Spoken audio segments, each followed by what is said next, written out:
Pakistan officials confirm counterattack against India has begun under the name Operation Bunyan-ul-Marsus, meaning Wall of Lead in Arabic. Pakistan said it had begun retaliation strikes after accusing India of targeting three of its military bases with missiles fired from fighter jets, in a major escalation of the brewing conflict between the two nuclear-armed neighbors.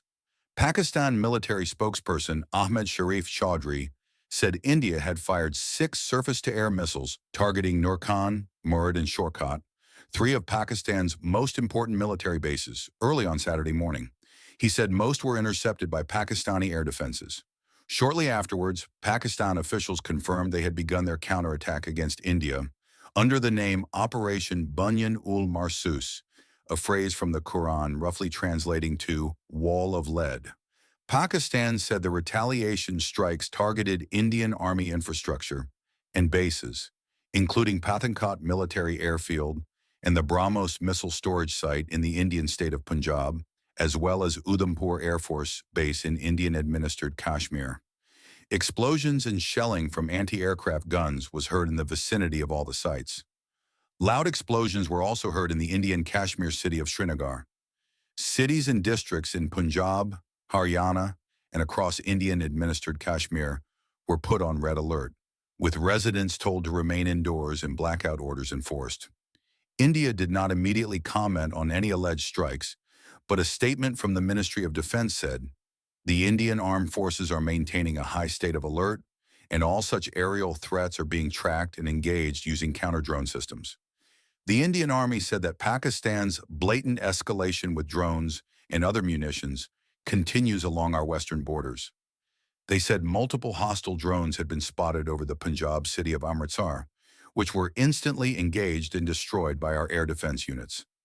After the launch of their counterattack, Pakistan's Prime Minister called a meeting of the National Command Authority, the main body in charge of decisions on control, command, and operations of Pakistan's nuclear weapons.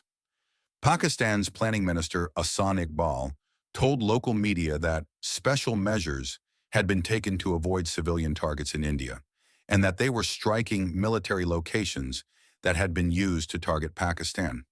"We would hate to see the nuclear threshold being breached," said Iqbal. Among the military bases said to be targeted by Indian missiles was Nurkan Air Base in Rawalpindi, where the military has its headquarters, which is around 10 kilometers from the Pakistani capital, Islamabad. In the aftermath of the strikes, Pakistan shut down its airspace. Videos shared on social media showed flames and smoke billowing into the night sky, as a voice can be heard saying, "There has been an attack on Nurkan base." The early morning strike on Nurkan caused mass panic in the densely populated area, with residents running into the streets. "There was a loud explosion which woke everyone up. It was so scary, everyone is still in a panic," said one resident living nearby. India's attempted strikes on Rawalpindi and other key military bases, and the launch of Pakistan's counterattack on Saturday, marks the steepest escalation in their confrontation yet, bringing the two countries the closest they have been to war in decades. On Wednesday, India's missiles struck 9 sites in Pakistan, killing 31 people. Those strikes, in turn, were India's response to an attack in Indian-administered Kashmir late last month, in which militants killed 25 Hindu tourists and a guide, which they alleged had Pakistan's involvement. India's targeting of Pakistani army bases came hours after India said Pakistan had launched yet another wave of drone attacks across 26 locations over the state of Punjab and Indian-administered Kashmir on Friday night. Explosions were heard near the airport in Srinagar, the main city in India-administered Kashmir. The Indian Army said they had largely intercepted the drones, but police said 3 people in the Firozapur district of Punjab, which borders Pakistan, had been injured from the drone attacks, one in a critical condition. Earlier in the day, India accused Pakistan of launching an attack using up to 400 drones to target cities, military bases, and places of worship across the north of the country on Thursday. India claimed to have intercepted hundreds of Pakistani drones, which it said came across the border into Indian-administered Kashmir, as well as Rajasthan, Punjab, and Gujarat.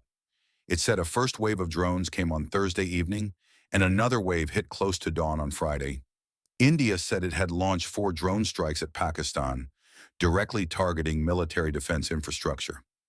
In a press conference on Friday, the Indian military alleged that Pakistan's drone attacks on Thursday had targeted a Gurdwara, a Sikh place of worship, injuring a civilian, and that the drones had also targeted Christian churches. Pakistan's information minister, Atal Tarar, had denied the drone attacks. However, a Pakistan security official said that Thursday night's drone strikes were just to heat things up before Pakistan launched a fully-fledged retaliatory attack. Speaking to Geo News after Pakistan began its counterattack, Ishaq Dar, the country's foreign minister and deputy prime minister, said Pakistan had been left with no choice to retaliate. There was no other option because India showed no sincerity in response to the diplomatic efforts made by friendly countries. He said, "We acted only after India continued firing drones and missiles." The U.S. State Department confirmed that U.S. Secretary of State Marco Rubio had spoken with Pakistan's Army Chief General Asim Munir early on Saturday morning. Rubio called for de-escalation and offered U.S. assistance in starting constructive talks in order to avoid future conflicts, said a State Department spokesperson.